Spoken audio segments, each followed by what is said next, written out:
Welcome back. We're here to talk about Sunday's Premier League match between Manchester City and Chelsea. Pascal, the last season's top two is the biggest game of the weekend. Start with Chelsea, not an ideal way to kick off their campaign.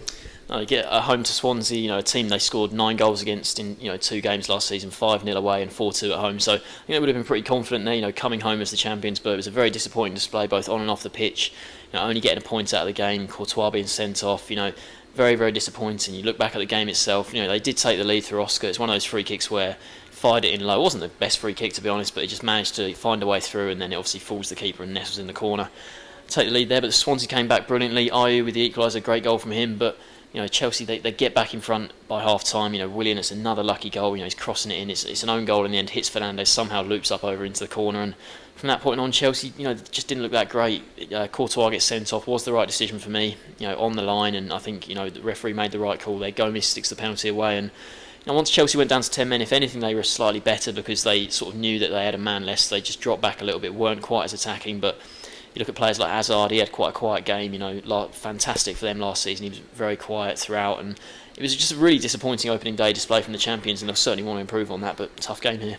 Yeah, it is a tough game, and the big blow is Courtois being suspended for this match as well. As you say, I think it was the right decision as well. There were some pundits saying afterwards that they didn't think it was a goal scoring opportunity because Cahill was coming round. I think it was a clear goal scoring opportunity. He could have easily swept that home with his left foot. I think the only question really was it a penalty or not? It was right on the line, and as we know, on the line is a penalty. So for me, the referee got both of those decisions right. I don't think Chelsea can have any complaints with either, and Courtois, the appeal rightly failed in my opinion, and he's going to be a big loss for them, especially with Aguero coming back.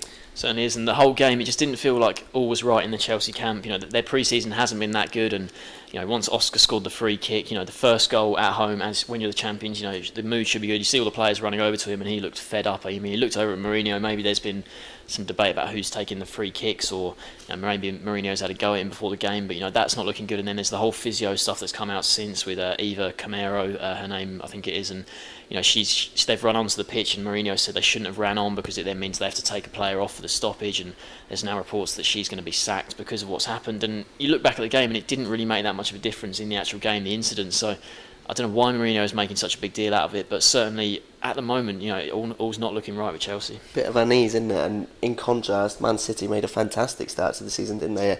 Everything seems a bit rosy there because Yaya Toure, 2 goals. Well, I don't think the first should have been credited to him, but he's been credited with 2 goals.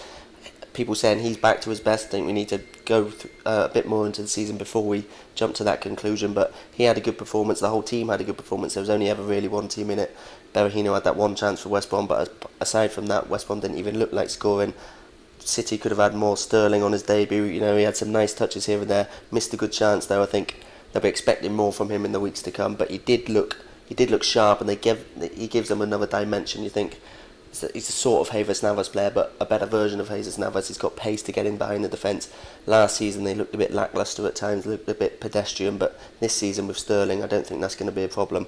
And all positive signs coming out of that West Brom one. I think they're now top of the table. I think in a lot of people's eyes they might have become title favourites just after that first match.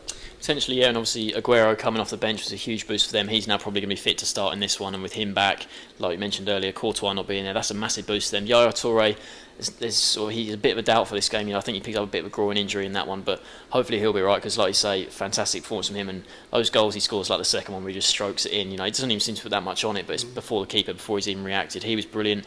You mentioned Navas. I think he was, unless they're after Kevin De Bruyne, they've been after Kevin De Bruyne or something. If they signed De Bruyne after the season he had for Wolfsburg last year, I think he'll be a good option in that sort of 3 behind Aguero. Silva's a brilliant player. Sterling's a good signing. I think they overspent on him, but he will be a good signing. But if they can get De Bruyne on the right, because I think Navas is a bit of a weak link there.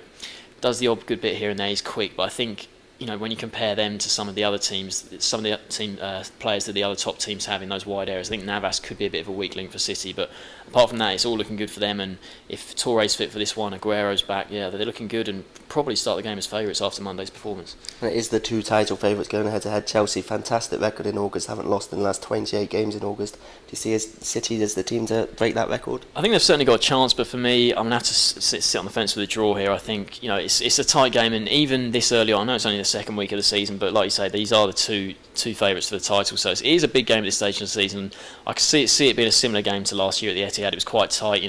Chelsea took the lead through Schürrle, and then Lampard came back with that goal against his former club. So I'm going to go for a 1-1 draw. I think the big thing in Chelsea's favour is Mourinho knows how to get stuff out of these sorts of games. He's done it time and time again. But for me, as he said, all doesn't seem right with Chelsea, all does seem right with City. I think I'm going to give them the edge. I think I'm going to go for a Man City win. So we've got one Manchester City win and a draw. Thanks for joining us.